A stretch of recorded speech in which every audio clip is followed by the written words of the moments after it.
नमस्कार। प्रजासत्ताक दिवस की आप सभी को बहुत-बहुत शुभकामनाएँ। आज प्रजासत्ताक हमें होकर 75 साल पूरे हो रहे हैं। 1950 से आज 2025 तक। ये जो पूरा हमने सफ़र तय किया है, बहुत बड़ा गौरव का सफ़र है कि भारत देश ये प्रजासत्ताक है, यहाँ पर प्रजा की सत्ता है। लेकिन ये जब हम सोचते हैं ना तब मन में एक छोटा-सा सवाल आता है कि क्या हम सच में समझते हैं कि प्रजासत्ताक होने का मतलब क्या है? क्या हम सच में समझते हैं कि उसके साथ हमारे पास आने वाले कुछ कर्तव्य हैं और उसके साथ हमारे पास आने वाले कुछ अधिकार हैं? क्या हमें उनकी परख है? तो जब ऐसा सब मन में आता है ना, तब लगता है कि शायद पूरी तरह से नहीं। तो आज मैंने और कैप्टन शशांक शांडिल्य सर, जो कि आर्मी के एक रिटायर्ड कैप्टन हैं, उन्होंने और मैंने कुछ ऐसे छोटी-छोटी बातों के ऊपर बातें करी हैं, जिसमें से मैं एज़ अ नागरिक, एक जनरल इंसान, मैं क्या कर सकता हूँ मेरे देश को वो गौरव दिलाने के लिए, जिससे मैं सच में कह सकूँ कि मेरा देश प्रजासत्ताक है, उसके ऊपर बातें करी हैं। हमारे देश के बहुत से अलग-अलग पहलू हैं, जिनके ऊपर बातें हो सकती है, लेकिन ऑब्वियसली सब पहलुओं को एक ही पॉडकास्ट के अंदर लेना पॉसिबल नहीं है। तो इसलिए हमने कुछ-कुछ चीज़ों के ऊपर ये बातें करी हैं, लेकिन जो की है, वो ऐसी चीज़ें हैं कि अगर हम इन छोटी-छोटी चीज़ों से भी शुरुआत करें ना, तो हम अपने देश को प्रजासत्ताक होने का गौरव दिलाना शुरू कर सकते हैं और जो कि बहुत बड़ी बात हो जाएगी। तो मैं आप सभी से रिक्वेस्ट करूँगा कि ये पॉडकास्ट को पूरी तरह से सुनिए और खुद दिल से और दिमाग से सोचिए कि क्या मैं इसमें कुछ कर सकता हूँ? ये जो पॉडकास्ट है ना, ये जब रिकॉर्ड मैंने किया था, उसके अंदर कुछ नेटवर्क इश्यूज मेरे साइड से हुए थे, जिसकी वजह से बहुत से पॉडकास्ट के हिस्से में मेरा जो आवाज है वो क्रैक हो रहा है, बहुत ज्यादा क्रैक हो रहा है। और उसकी वजह से शायद वो आपको इरिटेटिंग भी लग सकता है थोड़ा, लेकिन अगर आप ध्यान से सुनोगे तो समझ जाएंगे। तो मैं लेकिन फिर भी इसको रिलीज क्यों कर रहा हूँ जब इसके अंदर इतना इश्यू है? तो उसका जवाब यही है कि मैं चाहता हूं कि हमारा ये जो डिस्कशन हुआ था, इतना मतलब बहुत अच्छा डिस्कशन जो हुआ है, उसको आप सभी सुने और उससे समझ लेने का प्रयत्न भी करें। तो इसलिए मैं इसको रिलीज कर रहा हूँ। तो थोड़ा इरिटेटिंग लगेगा, फिर भी पूरा बात जरूर सुनिए, ठीक है? और अगर ऐसा लगे कि मेरा जो भाग है वो इरिटेटिंग है, तो आप सिर्फ और सिर्फ शशांक सांडिल्य सर का पार्ट सुन सकते हैं, स्किप स्किप करके आगे चले जाइए। अ, उनका जो ऑडियो है वो बहुत क्लियर है, क्रिस्टल क्लियरिटी उसके अंदर है। लेकिन मैं जरूर चाहूंगा कि एटलीस्ट वो तो आप पूरा का पूरा सुनिए, क्योंकि हम एज अ कंट्री क्या बहुत अच्छी तरह से बढ़ सकते हैं, किस तरह से हम और अच्छा बन सकते हैं, इसके ऊपर ये सोचने का दिवस है, ऐसा मुझे लगता है।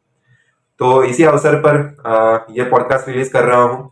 जरूर पूरी तरह से सुनिए और सोचिए और फिर लग जाइए काम पे कि हम अपने देश को और अच्छी तरह से कैसे आगे बढ़ा सकते हैं। फिर से एक बार प्रजासत्ताक दिवस की बहुत बहुत शुभकामनाएं। और फिर अभी बढ़ते हैं अपने टॉपिक के ऊपर।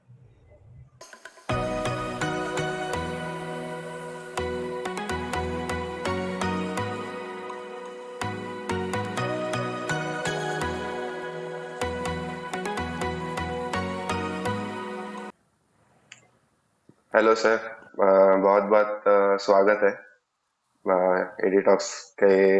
एक पहले से मैंने जिन गेस्ट्स को अप्रोच किया उनमें से एक हो आप। बहुत बहुत स्वागत है एडिटॉक्स के ऊपर। शुरुआत मतलब इधर से करते हैं ना कि आपका एक छोटा सा ब्रीफ इंट्रोडक्शन दीजिए। सबसे पहले बहुत बहुत धन्यवाद आपका मेरे को अपने पॉडकास्ट पे बुलाने के लिए। मेरा नाम है कैप्टन शशांक। और अगर मैं अपना थोड़ा इंट्रो दूं आपको तो बेसिकली मैं मुज़फ़्फ़रनगर, एक स्मॉल टाउन है यूपी में, वहाँ पैदा हुआ। वहाँ पे मैं इनिशियल स्कूलिंग करने के बाद दिल्ली में आगे गया, वहाँ पढ़ाई वगैरह करी और इंजीनियर बना, आईटी इंजीनियर। उसके डायरेक्टली दिल में कुछ जज्बा था कि देश के लिए कुछ करना है, तो मैंने इंडियन आर्मी ज्वाइन किया और वहाँ पे मैंने 6-7 साल सर्व किया। उसके बाद मेरे कुछ मेडिकल इश्यूज हो गए थे, तो मुझे वहाँ से बाहर आना पड़ा। और उसके बाद मैं कुछ और अपने स्टार्टअप्स और वो सब करते हुए यूट्यूब चैनल भी चलाता हूँ साइड में। तो वो सारी चीज़ें अपनी, ताकि देश के लिए मैं कुछ ना कुछ करता रहूँ। भले ही मैं आज यूनिफॉर्म में नहीं हूँ, बट वो जज्बा तो अब भी है। तो वो चीज़ें मैं कुछ ना कुछ उस तरीके से करता रहता हूँ। तो उसी तरह से आप जैसे लोगों से इंटरेक्शन होता है, ताकि यूथ जो हमारा डेमोग्राफिक डिविडेंड जो बोलते हैं लोग, काफ़ी यंग कंट्री है हमारी, तो उनको थोड़ा बहुत मार्गदर्शन दे सकूँ, जो मेरी लर्निंग्स हैं वो आप लोगों के साथ शेयर कर सकूँ। तो उस वजह से ये इंटरेक्शन भी करता रहता हूँ मैं। तो और बताइए आप। बहुत बहुत स्वागत है सर। आपने जो बोला ना, मेरे मतलब मुझे आपको अप्रोच करने का रीजन शुरुआत में वही था कि आपके अंदर का मुझे वो एक मतलब विश दिखाई दिया कि अपने देश के लिए कुछ ना कुछ करना है। वो जज्बा दिखाई दिया, और उसीलिए मैं मतलब अट्रैक्ट हुआ था पहले कि आपको आपसे बातें करनी है। मैं जब मतलब पहली ये पूछना चाहूंगा सबसे पहली बात कि आज ना बहुत लोग आर्मी के लिए मन में रिस्पेक्ट तो रखते ही हैं। बहुत लोग हैं जो मन में सोचते भी हैं कि शायद आर्मी ज्वाइन करूं। छोटे बच्चों के मन में तो बहुत रहता है कि आर्मी मतलब हीरोज है हम्म। हमारे। तो मैं आपको ये पूछना चाहूंगा कि फीलिंग क्या होती है कि जब हम आर्मी में हैं, एक आर्मी का मतलब आप कैप्टन रह चुके हैं, तो एक आर्मी का हिस्सा होने का क्या फीलिंग होता है?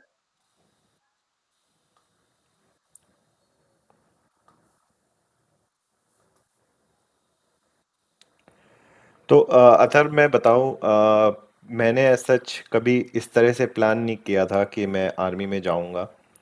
इनफैक्ट मेरे बेस्ट फ्रेंड जो कॉलेज में थे, उनका सपना था कि उन्हें आर्म फोर्सेस ज्वाइन करनी है, और वहीं से उन्होंने ही मेरा फॉर्म भरा, और अनफॉर्चुनेटली या फॉर्चुनेटली उनका सिलेक्शन नहीं हुआ, मेरा सिलेक्शन हो गया। बट कॉलेज के दिनों के दौरान से हमारे अंदर ये था कि हमें देश के लिए कुछ करना है। तो उस टाइम पे जब हम कॉलेज इंजीनियरिंग कर रहे थे, तो ये अन्ना हजारे मूवमेंट और ये सब भी हो रहे थे, और उसमें भी हमने बढ़ चढ़ के पास पार्टिसिपेट किया, क्योंकि आप देश के लिए कुछ अच्छा कर रहे हो, एंटी करप्शन वगैरह मूवमेंट में जुड़े। बट धीरे धीरे रियलाइज हुआ कि ये काफ़ी कुछ पॉलिटिक्स है, असलियत में अगर काम करना है तो कुछ और करना पड़ेगा। तो जब ये समझ आया कि कुछ और करना पड़ेगा, तो सबसे बढ़िया रास्ता जो मुझे नज़र आया वो था कि अगर मैं आर्मी को ज्वाइन करता हूँ, तो वहाँ पे तो कोई दो राय नहीं है कि आप देश के लिए कर रहे हो या नहीं कर रहे हो। तो वो उस वजह से मैंने आर्मी ज्वाइन किया। और फिर जब आप ज्वाइन करते हो, तो आपके अंदर एक सेंस ऑफ प्राइड भी आती है कि अल्टीमेटली लोग बोलते हैं कि उन्हें देश के लिए करना है, बट आप एक्चुअली में कुछ ना कुछ कर रहे हो। चाहे आप बॉर्डर में एलओसी पे खड़े हो, या फिर कहीं पे कुछ प्लानिंग कर रहे हो या ट्रेनिंग कर रहे हो, वो सब जो आपके एफर्ट्स हैं वो देश के लिए जा रहे हैं। और वही एक आपको सेंस ऑफ प्राइड देती है, लोगों से आपको रेस्पेक्ट भी मिलता है, और आपकी जो फैमिली है उसका भी काफ़ी टेक केयर करती है ऑर्गेनाइजेशन। फौजी तो खुद अपना काम वगैरह में बिजी रहता है, बट उसकी फैमिली का टेक केयर भी फौज करती है, तो उससे भी आपको एक सेंस ऑफ अचीवमेंट मिलती है कि नहीं, मैं अपने लिए तो कर ही रहा हूँ, अपनी फैमिली के लिए भी कर रहा हूँ और अपने देश के लिए भी कर रहा हूँ। तो वो फीलिंग जो है वो अल्टीमेट होती है, और can not be described in words actually. Exactly exactly. मुझे लगता है, और आज का जो यूथ है ना, आर्मी की तरफ देख के उसी मतलब जो भी सोचता है कि मुझे आर्मी ज्वाइन करना है, आर्मी हो या फिर नेवल फोर्सेस हो या एयर फोर्स हो, जो सोचता है कि मुझे वो ज्वाइन करना है ना, मुझे लगता है कि यही फीलिंग को पाने के पीछे वो जाते हैं कि ये जो प्राइड है कि ये मैं अपने देश के लिए कुछ कर रहा हूँ, ये प्राइड वो ढूंढने का ट्राई करते हैं। क्या लगता है सर, मतलब एक ये एग्जैक्टली। भी बात मैंने बहुत लोगों से जो बातें करी है ना, जिन्होंने पहले आर्मी में सर्विस कर चुके हैं, उनसे एक बात मैंने सबसे मतलब देखी है कि वो लोगों में ऐसे कुछ लेसन्स होते हैं, ऐसे कुछ मतलब चीजें जो उन्होंने आर्मी से सीखी हुई होती है, जो उनको लगता है कि वो चीजें आज मैं मेरी लाइफ में अभी भी यूज कर रहा हूँ, और उनके लिए बहुत शुक्रगुजार हूँ कि मुझे वो आर्मी से फोर्सेस से मिली है। ऐसे कुछ लेसन्स है जो आपने सीखे? बिल्कुल, मतलब इनफैक्ट मोस्ट ऑफ जो भी मेरी अचीवमेंट हुई हैं आफ्टर फौज, वो बिकॉज फौज के बदौलत ही हुई। बिकॉज जो भी चीज़ें मैंने ट्राई करी हैं, चाहे वो स्टार्टअप्स हो गया, या फिर जो मैं यूट्यूब पे चैलेंजेस कर रहा हूँ, वो सारी चीज़ें इसीलिए पॉसिबल हैं क्योंकि आर्मी से मुझे एक चीज़ सीखने को मिली है, जो है डिसिप्लिन। और आजकल मैं देखता हूँ यूथ जो है बहुत मोटिवेशन के पीछे ज़रूर भागता है। बहुत सारे मोटिवेशनल स्पीकर्स भी आ गए हैं मार्केट में और वो तरह-तरह से आपको यस। मोटिवेट करने की कोशिश करते हैं। बट मैं उससे थोड़ा अलग सोचता हूँ। हो सकता है मैं शायद गलत हूँ, बट ये मेरे लिए वर्क करता है, इसलिए मेरे लिए तो ये सही है। मुझे लगता है मोटिवेशन आपको एक आध घंटे की चिंगारी दे सकती है बस, कि आपने एक मोटिवेशनल वीडियो देखा और आपको चलो भाई जिम चले जाते हैं या अभी ये टास्क शुरू कर लेते हैं। बट डिसिप्लिन जो है वो आपको वो चीज़ करने के लिए काबिल बनाता है जो आप करना नहीं चाहते, बट आपको पता है कि ये मुझे करनी ज़रूरत है। अपनी ज़िंदगी में अगर मुझे आगे बराबर। बढ़ना है, अपने लक्ष्य को पाना है, अपने गोल्स को पाना है, तो ये चीज़ मुझे डे इन डे आउट हर दिन प्रतिदिन मुझे ये करना ही पड़ेगा। अगर मैं ये नहीं करूँगा तो वो गोल मेरा मैं वो उसको हासिल नहीं कर पाऊँगा उस मुकाम को। तो इसीलिए मुझे डिसिप्लिन बेटर लगता है मोटिवेशन से। और आर्मी में फर्स्ट थिंग जो सिखाई जाती है आपको रूटीन में लाके, आपको एक्टिविटीज़ करवा के, वो होता है डिसिप्लिन। कि आपको समय से चीज़ें करनी है, तो आपके पास कभी ये नहीं होगा कि मेरे पास उस चीज़ जो आपके लिए बहुत बड़ी प्रायोरिटी है, जैसे हेल्थ हो गई आपकी प्रायोरिटी, अगर आप उसको डेली बेसिस पे अगर आप उसके लिए कुछ नहीं कर रहे तो फिर अल्टीमेटली आपको लॉन्ग टर्म उसके वो झेलने पड़ेंगे। तो उसके लिए डिसिप्लिन इज समथिंग जो मेरे को आज भी हेल्प करता है। तो मैं अगर कोई अपना गोल बनाता हूँ तो उसके लिए जो भी कार्रवाई डेली बेसिस पे जो मुझे करनी है, अगर मान लीजिए किसी को वेट लूज़ करना है, तो साइंटिफिकली अगर उसको वेट लूज़ करना है तो उसको डेली एक्सरसाइज करनी होगी और डेली अपनी डाइट पे ध्यान देना होगा, समय से सोना होगा, समय से उठना होगा। तो अगर वो गोल एक्चुअली में पाना चाहता है तो मोटिवेशन से कुछ नहीं होना, वो एक आध दिन का आपका मोटिवेशन रहेगा वो फिर चली बराबर। जाएगी। ठीक है। तो डिसिप्लिन ही आपको हेल्प करता है इस चीज़ में, चाहे वो कैसा भी गोल हो, कितना ही मुश्किल गोल क्यों ना हो। अगर आप कुछ चीज़ डिसिप्लिन और परसिस्टेंस से करते हैं, दिन प्रतिदिन उसमें थोड़ा समय देते हैं, तो कोई भी गोल मुश्किल नहीं। तो वही चीज़ हमें फौज सिखाती है और वही चीज़ आज के टाइम पे भी मैं यूज़ करता हूँ। मतलब मुझे लगता है सर, आपने जैसे बोला ना कि वेट लॉस तो आज हम्म लगभग सभी करना चाहते हैं, हम्म कि मतलब सबको लग रहा हम्म है कि नहीं मुझे तो एकदम फिट बनना है, हम्म एकदम आइडियल फिगर चाहिए। हम्म लेकिन फिर हम्म वही बात, तो शुरुआत में वो कुछ सुन लेते हैं कि हाँ मस्त हम्म एकदम, अभी एकदम मैं फॉर्म में आ गया हूँ कि मुझे तो अभी करके ही हम्म रहूंगा। और अगले 2 दिनों हम्म में फिर वो पूरा वर्न आउट हो जाता है, और फिर उनको लगता है कि एग्जैक्टली। अभी ठीक है, चलने दो चलने दो। लेकिन फिर वो जो हाँ। मतलब डिसिप्लिन, मतलब मैंने एक बात वो नोटिस करी है मेरे खुद के लाइफ में कि मोटिवेशन आपको शुरुआत करने में शायद एक आधा पंप एग्जैक्टली। दे देगा, लेकिन हाँ। आगे अगर आपको कंटिन्यू करना है, कंसिस्टेंसी अगर आपको चाहिए है, हम्म तो फिर आपको हम्म डिसिप्लिन ही चाहिए। एग्जैक्टली। मतलब डिसिप्लिन के बगैर नहीं होगा पाएगा वो। हम्म। बराबर है, सही बात है सर। और डिसिप्लिन तो मतलब ऐसी बात है कि आर्मी, मतलब हर एक आर्मी ऑफिसर यही बोलता है कि डिसिप्लिन तो हमें सबसे हम्म पहली बात सिखाई जाती है एग्जैक्टली। उस क्योंकि वो बेस है। बराबर। हम्म मैंने आपका बायो पढ़ा जब मैं लिंक्डइन पे हम्म आपके अकाउंट को पहुंचा, हम्म और मैंने उधर पे पढ़ा, आपने एक हम्म उसमें चीज लिखी हुई है कि always on a mission to make India a better place. तो हम्म मुझे पर्सनली मतलब वो देख के सबसे बहुत मैं इंटरेस्ट आ गया उस बात में। तो मैं मतलब हम्म पहली बात तो ये पूछना चाहूंगा कि क्यों, कि हम हम्म लोगों ने, जो कि एक जनरल नॉर्मल हम्म आदमी है, उसे वो जिम्मा हम्म क्यों उठाना है। और उस रीजन में आपको क्या लगता है कि आप आर्मी में थे, उस प्रोसेस में थे, तो क्या उसकी वजह से वो थोड़ा इफेक्ट आया है कि यस मुझे भी जिम्मा उठाना है, ये लग रहा है। पहली बात तो क्यों जिम्मा उठाना है हमें। ठीक है। तो अथर्व, इसमें बड़ा ही सिंपल मेरा आंसर है। ठीक है। ये आर्मी से बहुत पहले की बात है। ठीक है। जब मैं यंग, आई थिंक 15-16 साल की उम्र के में होऊंगा, स्कूल में 11th-12th की बात होगी। तो एक पिक्चर आई थी, रंग दे बसंती। शायद आपने देखी हो, काफ़ी अच्छी पिक्चर है। तो उसमें जो एक एक्चुअली में एक एयरफोर्स ऑफिसर ही होता है, माधवन उसका कैरेक्टर प्ले कर रहे होते हैं। तो सब लोग यही अच्छा। बोलते हैं उसको कि आप इतना कर रहे हो और हमारा देश इतना इम्परफेक्ट है, हर जगह करप्शन है, ये है वो है। तो उस कैरेक्टर का एक डायलॉग था जो मुझे हिट कर गया एट यंग एज। उसने ये बोला कि कोई भी देश परफेक्ट नहीं होता, उसको परफेक्ट बनाना पड़ता है।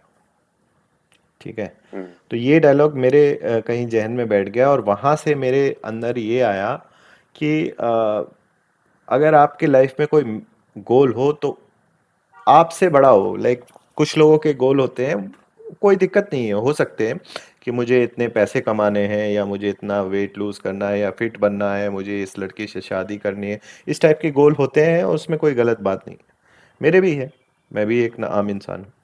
बट मेरे को ऐसा लगता है कि अगर आपको कुछ आप अपने से बढ़कर करते हैं तो उसकी जो आपकी सेंस ऑफ अचीवमेंट, जो सेंस ऑफ सेटिस्फैक्शन होती है, वो ज़्यादा होती है।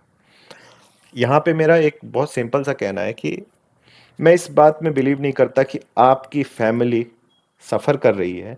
ठीक है, आपके पेरेंट्स किसी वजह से नहीं अच्छा कमा पाए या कुछ ऐसी सिचुएशन हो गई और वो एक गरीबी की हालत में हैं या कुछ भी, मतलब हेल्थ प्रॉब्लम्स हैं, और आप चले गए देश का भला करने। मैं उस चीज़ में बिलीव नहीं करता।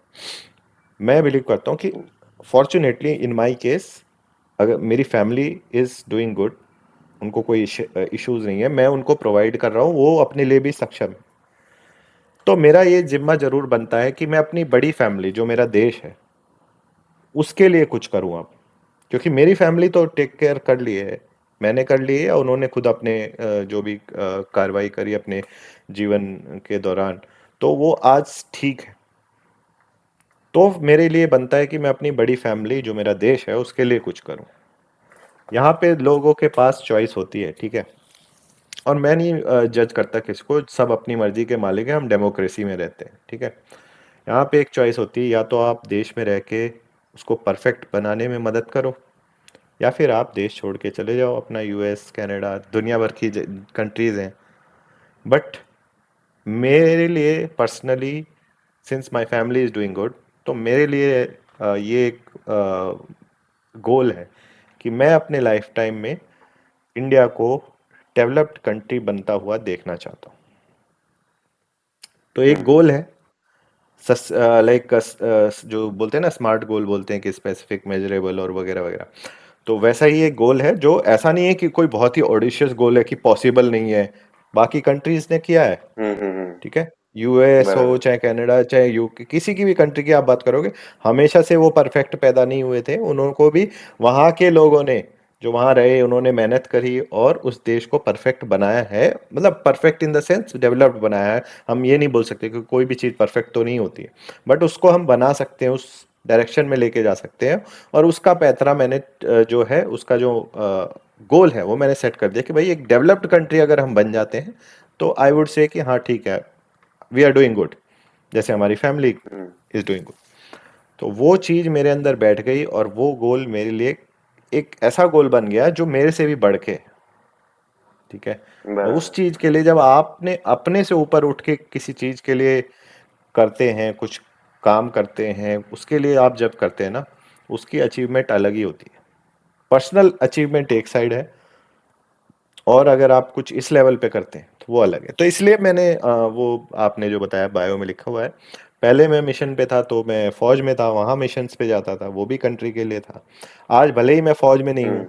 आज भी मैं इस तरह की कार्रवाई करते रहता हूँ। जैसे अगर शायद आपने यूट्यूब मेरा देखा होगा तो उसमें लास्ट ईयर मैं गया था कन्याकुमारी से कश्मीर, सिर्फ 1 रुपया लेके यस, चला यस, था। यस। और रास्ते में 30 एपिसोड मैंने बनाए 30 दिन के, जिसमें मैं 15 अगस्त को एलओसी का वहाँ पे पहुँचा और वहाँ पे मैंने झंडा फहराया। रास्ते में लोगों को ताकि एंटरटेनमेंट मिलता रहे, मैं खुद अपने पैसे कमाता था, उससे अपना आगे का जीवन व्यापन, जो भी खाना, आगे का ट्रैवल, सब उसी से करता था। तो और बदले में मैं हम्म। लोगों को अवेयरनेस दे रहा था कि देखिए आपके लिए देश के जवान वहाँ पे कितना सेक्रीफाइस करते हैं, तो उनके लिए एक सरकार फंड चलाती है, उसमें आप पैसे अपने हिसाब से डाल सकते हैं। तो ये एक अवेयरनेस का वो था, आप लोगों को एंटरटेनमेंट भी मिल रहा है देखने से कि क्या एक्टिविटी हो रही है डेली हम्म। की। और एक ग्रेटर गोल, लाइक मेरे को ये उस गोल से इतना अचीवमेंट नहीं मिलेगा जिसमें कि आपको इतने पैसे दिए जा रहे हैं और आपको ये सब करना है। वो सब मैं कर चुका हूँ, फौज में रह के मैंने सारी चीजें कर ली हैं बिना पैसों के। मैं उसमें मुझे कोई एडवेंचर या इस तरह की आप जाओ माउंट एवरेस्ट पे चढ़ो, नहीं, मुझे नहीं चढ़ना। अगर वहां पे माउंट एवरेस्ट पे चढ़ने के बाद किसी का कुछ भला होता है, कि भाई हमारे देश का कुछ हाँ। भला होता है, तो मैं सोचता हूँ उस बारे में। अभी मैं अपने पर्सनल अचीवमेंट के लिए मुझे नहीं उसमें इतना एफर्ट डालना।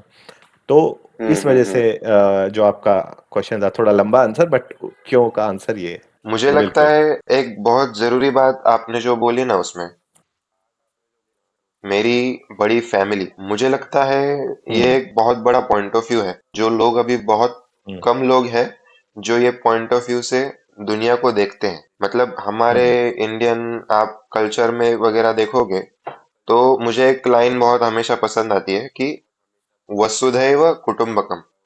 मतलब वो हम्म। कहते हैं ना कि ये पूरी भगवान। जो वसुधा है, पूरी दुनिया मेरा हम्म। कुटुंब है। तो वो जो एग्जैक्टली। लाइन है ना, मुझे हमेशा से वो लाइन अट्रैक्ट करती है कि ये जो पॉइंट ऑफ हम्म। व्यू हमने हमारे कल्चर में रखा था एक टाइम पर, वो मतलब जो भी रीजंस होंगे अभी दिखाई दे रहा है कि निकल चुका है। हर कोई हम्म। अपने पर्सनल जिंदगी में आगे बढ़ना चाहता है, पर्सनल लाइफ में ग्रोथ करना चाहता है, लेकिन बाहर के समाज से कुछ पूछना नहीं चाहता। और उससे भी आगे हम्म। जाके सोचेंगे ना, तो कुछ लोग हैं जो दिखा तो रहे हैं कि वो दुनिया के बारे में सोच रहे हैं। मतलब हम एग्जैक्टली। पॉलिटिशियंस की बात कर सकते हैं, हाँ। कुछ ऐसे ट्रस्ट्स हैं जो चल हम्म। रहे हैं। हम्म। उनको मतलब दिखाने का जरूर है कि ये सब मेरे हैं, फैमिली है, सबका ख्याल रखना है। हम्म। लेकिन उनमें भी हम सबको पता है कि रियलिटी क्या है। हम सबको पता एग्जैक्टली। है कि उनके मन में क्या है। तो हम्म। उसलिए सर, आप जैसे लोगों के लिए, आपके लिए सच में रिस्पेक्ट है। आप वो मेंटेलिटी लेकर सच में कुछ कर रहे हैं। उसके ऊपर भी जरूर जाएंगे, लेकिन अभी ये हम्म। पूछना है कि अभी सोचा तो है कि इंडिया को बेटर प्लेस बनाना है। ये हम्म। कैसे बना सकते हैं? मतलब ऐसे कौन से प्रॉब्लम्स दिखाई देते हैं इंडिया में जिनके ऊपर काम किया जा सकता है अभी? एग्जैक्टली। सो ब्रॉडली जो हमारी समस्या है, ठीक है, समस्या एज ए कंट्री जो है, वो मुझे नज़र आती है कि हमारा एजुकेशन सिस्टम जो है, ठीक है, वो थोड़ा अंग्रेज़ों के ज़माने से चला आ रहा है, जो जिसमें हमें एक तरह से रट्टाफिकेशन जो बोलते हैं ना, रट्टा मारो, एग्ज़ाम दो, पास हो जाओ, ठीक है।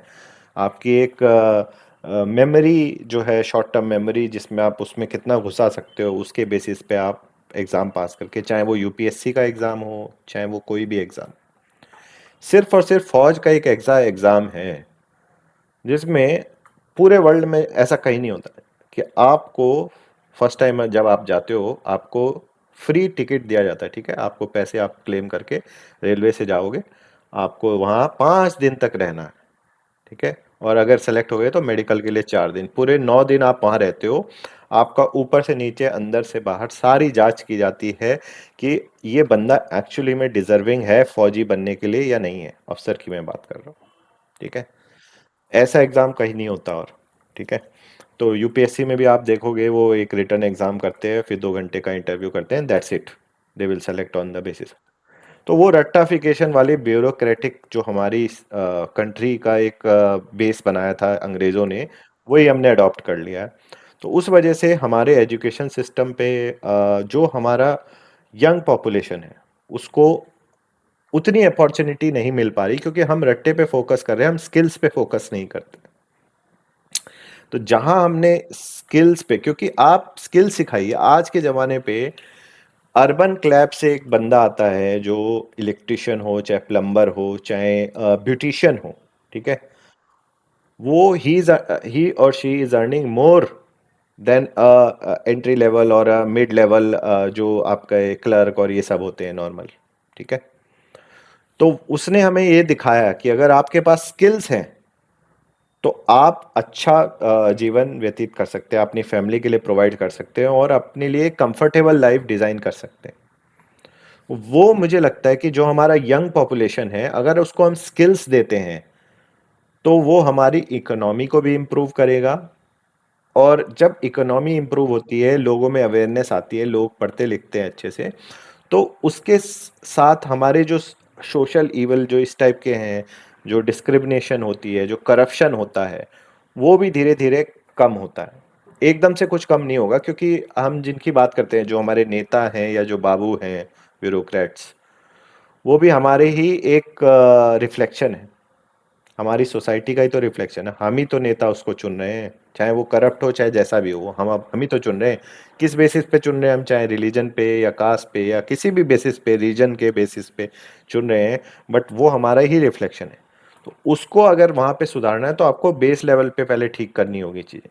अगर हम अपने यूथ को स्किल्स प्रोवाइड करते हैं, अपॉर्चुनिटीज़ देते हैं, तो उनको समझ भी आएगी, पैसा भी आएगा, इकोनॉमी भी इम्प्रूव होगी, और उससे फिर हम उस डायरेक्शन में जा सकते हैं। तो सबसे बड़ी समस्या हमारे सामने इस टाइम पे एम्प्लॉयमेंट और स्किल डेवलपमेंट की है। हमें हमारा आज के टाइम पे भी 50% जो जीडीपी जिस जो हमारे जो एम्प्लॉय जो जितने हमारे लोग कार्यरत हैं, जो काम कर रहे हैं, 50% से ज़्यादा लोग एग्रीकल्चर में लगे हुए हैं अभी भी, जिसका कंट्रीब्यूशन जो है बहुत कम है हमारी जीडीपी में। तो हमें जो काबिल लोग हैं, जो मैनुअल लेबर कर रहे हैं, उनको वहाँ से निकाल के मैन्युफैक्चरिंग में, किस तरह की इंडस्ट्रीज में डालना है, जैसे चाइना ने किया है, साउथ कोरिया ने किया है। ये सब देश हमारे साथ ही निकले थे, सिंगापुर और ये सब, और उन्होंने काफ़ी कुछ हमसे बेटर कर लिया। हम मानते कि हमारी पॉपुलेशन ज़्यादा है, हमारी डाइवर्स कल्चर है, हर 100-200 किलोमीटर पे लैंग्वेज बदल जाती है, काफ़ी चीज़ें बदल जाती हैं, बट ये हमारी एक स्ट्रेंथ भी बन सकती है अगर हम इनको जोड़ के चलें। तो समस्या है हमारी लोगों को एम्प्लॉयमेंट प्रोवाइड करने की, जो स्किल डेवलप करने की। उस डायरेक्शन में अगर हम काम करें, क्योंकि आज भी हमारा एजुकेशन और हेल्थ के ऊपर जो जाना चाहिए खर्चा बजट में जीडीपी का, वो 4% से भी कम है। ठीक है। और अगर आप विकसित देशों का देखोगे तो उसमें कहीं ज़्यादा है वो। तो वो इसीलिए है क्योंकि वो हेल्थ और एजुकेशन पे फोकस करते हैं। बेसिक जो है, अगर आप किसी को बेसिक दे दोगे कि उसे अपने हेल्थ के वरी नहीं करना है, एजुकेशन के लिए वरी नहीं करना, तो आप उसको अच्छी एक बेस प्रोवाइड कर रहे हो, ताकि वो आगे चल के कुछ पढ़ लिख कर, कुछ स्किल सीख कर कंट्रीब्यूट कर सके, मीनिंगफुली कंट्रीब्यूट कर सके। कि तो उससे इकोनॉमी जब बढ़ती है ना, तो अपने आप चीज़ें बेहतर होती चली जाती है। अब आप खुद देखिए, अगर मैं बात करूँ तो मेरे दादाजी जो हैं वो कभी प्लेन में नहीं बैठे, ठीक है, और ट्रेन में भी कभी मुश्किल से बैठे होंगे, ठीक है। मेरे पिताजी ऑलमोस्ट 50-55 ईयर्स की एज में पहली बार प्लेन में बैठे होंगे, ठीक है, जब मैं उनको अपने पासिंग आउट सेरेमनी, मेरी बात करोगे तो मैं अभी जब 22-23 साल का था, तब ट्रेनिंग के लिए चेन्नई जाना था, तो मैं पहली बार तब प्लेन में बैठा 22-23 साल का। अब कल को अगर मेरा बेटा बेटी या कुछ भी होता है, वो बचपन में 1-2 साल की उम्र में ही उसमें बैठ जाएगा प्लेन। तो ये सिर्फ एक एग्जाम्पल है कि प्रीवियस जनरेशन से नेक्स्ट जनरेशन अगर अब बेहतर करती है तो वो बेहतर लाइफ जीती है, ठीक है। तो वही चीज हमें बाकी लोगों को भी देनी है अपनी कंट्री के, और वो तभी पॉसिबल होगा जब हम उनको स्किल्स डेवलप करने में मदद करेंगे, साथ ही साथ जॉब की एम्प्लॉयमेंट अपॉर्चुनिटीज क्रिएट करके देंगे, और फिर हम एज अ सोसाइटी इतने ये रीजन रिलीजन और इन सब चीज़ों से ऊपर उठकर एक देश के एज अ फैमिली के रूप में सोचेंगे, और सब के सब कंट्रीब्यूट करेंगे मीनिंगफुली, तभी ये देश आगे बढ़ सकता है। तो वो एक मुझे समस्या लगती है बराबर जिसको है। मुझे हम आपने उतना जो सीरियसली नहीं लेते। हम्म। मुझे आपने जो बात बोली ना एजुकेशन के बारे में, उसमें एक बात मतलब हम्म। ऐसी लगती है कि हमारी जो पॉलिटिक्स चल रही है इंडिया में, मतलब ओवरऑल हम्म। पूरी कंट्री में, साउथ स्टेट्स में शायद हम ऐसा कह सकते हैं कि उधर पे लिटरेसी रेट ज्यादा है, उधर पे एजुकेशन ज्यादा है, हम्म। लेकिन बाकी जगहों पर हम देखेंगे ना, तो पॉलिटिशियन लोग जिन सेक्टर्स पे ज्यादा काम करने पे फोकस करते हैं, वो ऐसे सेक्टर्स है कि जो दिखकर आने चाहिए। मतलब कैसा है, एजुकेशन के एग्जैक्टली। ऊपर हम जब काम करेंगे तो उसके ऊपर आज काम करना शुरू करेंगे तो आगे जाकर 10-12 साल लगेंगे उसको पूरी तरह से रिफॉर्म करने में और एक अच्छा एजुकेशन का एग्जैक्टली। सेक्टर बनाने में। लेकिन अगर वो ग्रोथ के ऊपर काम करते बैठे और अगर जनरल पब्लिक को काम दिखाई नहीं दिए, तो पॉलिटिशियन लोगों को ऐसा लगता है कि मतलब उनको बोलने की चीजें नहीं होती फिर, कि मतलब बोलेंगे क्या, एग्जैक्टली। किधर पे हमने काम किया, किधर किया। उन्हें मतलब हमें पता है कि पॉलिटिशियन को ऐसा रहता है कि उनके पास पावर होनी चाहिए, अगर उनके पास सत्ता होनी चाहिए तो उन्हें कुछ ऐसे काम करने पड़ेंगे जो देखने चाहिए। लेकिन एजुकेशन सेक्टर पे काम एग्जैक्टली। करने जाएंगे तो उसमें शायद बहुत ज्यादा वक्त निकल जाए, तो शायद उसकी वजह से एजुकेशन सेक्टर थोड़ा सा अभी भी ध्यान ऐसा कह सकते हैं कि उन्होंने उधर पे ध्यान उतना नहीं दिया है। महाराष्ट्र में पिछले कुछ सालों में उसके ऊपर काम करने की कोशिश करी थी, कुछ नए मतलब रिफॉर्म्स लाने के बाद ट्राई ट्राई उन्होंने किया था, लेकिन वो प्लान्स भी फिर आगे चलकर कैंसिल हो गए, बंद हो गए। तो मतलब वो सोचने की बात है। और जैसा मतलब आपने बोला ना कि एक बहुत आगे को बढ़ना होगा, बिल्कुल, तो पब्लिक को लिटरेट होना बहुत ज्यादा जरूरी है, क्योंकि उसी के एग्जैक्टली। ऊपर से एक बहुत बड़ा बेस बनता है। और तभी जाकर अच्छी लोग हम लोग बाहर निकल पाएंगे, और फिर उनके मन में बहुत से जो अभी भी हम देख रहे हैं कि बहुत से ऐसे मिसअंडरस्टैंडिंग्स हैं जो लोगों के मन में दिखाई देते हैं, वो मुझे लगता है मतलब कौन से बेसिस पर, रिलीजन के बेसिस पर आज करते हैं लोग, कास्टिज्म आ चुका है, जिधर पे बोलना चाहिए जिन चीजों के बारे में, उन चीजों के बारे में नहीं बोल रहे हैं। तो ये जो सारी चीजें है ना, मुझे लगता है कि एजुकेशन अगर ज्यादा लोगों तक पहुंचेगा, तो जैसे आपने बोला, वो सारा माइंडसेट लोगों का बदलेगा और उन्हें एक्चुअली समझ में आएगा एग्जैक्टली। कि हमें क्या करना है। तो मतलब ये तो एक चीज हो गई। अभी पॉलिटिक्स की जो हम बात कर रहे थे, उसमें एक बात है ना, बहुत ही ज्यादा लोगों के मन में अभी मतलब ऐसी मुझे लगता है बैठी हुई है कि लोगों को लगता है कि पॉलिटिक्स ये बड़े लोगों का खेल हो चुका है, और उसमें अभी हमारा मतलब कोई रोल नहीं है।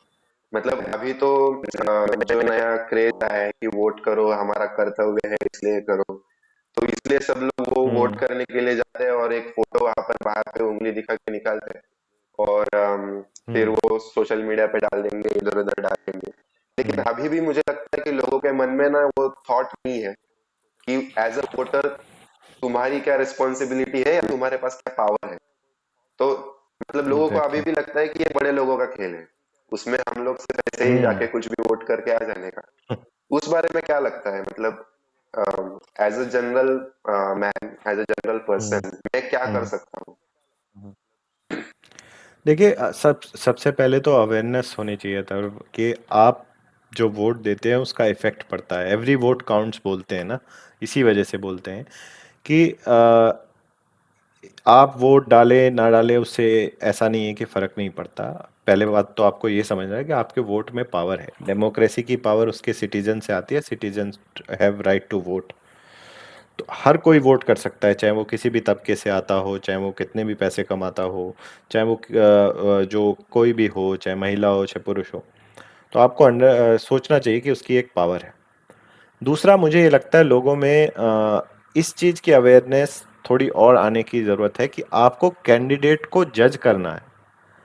ये नहीं सोचना कि ये कैंडिडेट क्योंकि मेरे कास्ट से आता है या मेरे रिलीजन से या मेरे रीजन से आता है इसीलिए मैं उसको वोट करूँ। आप कैंडिडेट को जज कीजिए उसके पास्ट रिकॉर्ड से या फिर उसके पोटेंशियल फ्यूचर आउटकम्स, क्या क्या उसकी सोच है, वो किस तरह की बातें कर रहा है। अगर नया कैंडिडेट है तो उसके एक कई कई कई दफ़ा ऐसा होता है कि नए कैंडिडेट नई ऊर्जा के साथ आते हैं और वो ज़्यादा बेहतर कर सकते हैं। या फिर आप अगर कोई एक्सपीरियंस्ड खिलाड़ी है तो उसको आप उसके ट्रैक रिकॉर्ड से देखिए कि उसने क्या डेवलपमेंट किया है आपके रीजन में, जो आप जिस एरिया से उसको एमएलए चुन रहे हैं या एमपी चुन रहे हैं, या फिर आप नगर पालिका में किसी को चुन रहे हैं, तो उसने पास्ट में क्या रहे। अगर उसने पास्ट में कुछ नहीं किया तो वो फ्यूचर में क्यों करेगा? क्योंकि वो आपको झूठे झूठे वादे जरूर कर देगा। इलेक्शन के टाइम पे आपके घर आके हाथ जोड़ लेगा एक बार, फिर 5 साल आप उसके आगे हाथ जोड़ते हो। आपको थोड़ा सा लोगों को अपने निजी उससे उठना पड़ेगा कि भाई ये जस्ट बिकॉज ये मेरी कास्ट से है, या जस्ट बिकॉज ये मेरे गांव से आता है, या मेरे उससे आता है, तो मैं इसको इसलिए वोट दूंगा क्योंकि ये मेरी सुनेगा है। बट लीडर का काम ये नहीं होता है, हमारे रिप्रेजेंटेटिव्स हैं वो। एमएलए और एमपी हमारे रिप्रेजेंटेटिव है स्टेट और लेजिस्लेटिव और उधर असेंबली में। वो आपकी समस्याओं को सरकार तक लेके आते हैं और सरकार उसके बेसिस पे पॉलिसीज बनाती है। अगर आप पढ़े लिखे, जिनका ट्रैक रिकॉर्ड अच्छा है, या फिर जो नए जवान लोग जो आ रहे हैं, जो कुछ करना चाहते हैं सच में आपके लिए, उस बेसिस पे उनको जज करेंगे, तब आप एक बेहतर इन्फॉर्म डिसीजन ले सकते हैं और आसपास के लोगों को भी इन्फ्लुएंस कर सकते हैं कि ये आप इस बेसिस पे अपना जो है वोट दीजिए। ये सिर्फ इस बेसिस पे वोट नहीं दीजिए कि वो क्या आपके लिए कर सकता है, बट वो ओवरऑल रीजन के लिए क्या कर सकता है। क्या उसके अगर आप उनके मैनिफेस्टो उठा के देखोगे, आधे चीजें वो ऐसी सिर्फ सुनने में अच्छी लगती है इसलिए बोल देते हैं, बट उसमें क्या कॉन्क्रीट कुछ बात की जा रही है कि ये मैं इस स्तर को, एजुकेशन के स्तर को इम्प्रूव करना चाहता हूँ, या मैं हेल्थ के स्तर को इम्प्रूव करना चाहता हूँ, इस तरीके की बातें की जा रही हैं, या सिर्फ कि मैं एक रोड बनवा दूंगा और मैं इस तरह से करवा दूंगा, वो बोला जा रहा है। तो आप उसके बेसिस पे जज कर सकते हैं, और यही अवेयरनेस हम जैसे लोगों को बाकी लोगों तक पहुंचाने की जरूरत है, मुझे लगता है। मतलब आपने जो बोला ना कि मैनिफेस्टो उठाकर उनका पढ़िए, हम्म। मुझे लगता है आज हम्म। नॉर्मल पब्लिक को पता भी नहीं होता कि मैनिफेस्टो क्या है। एग्जैक्टली। मतलब हाँ।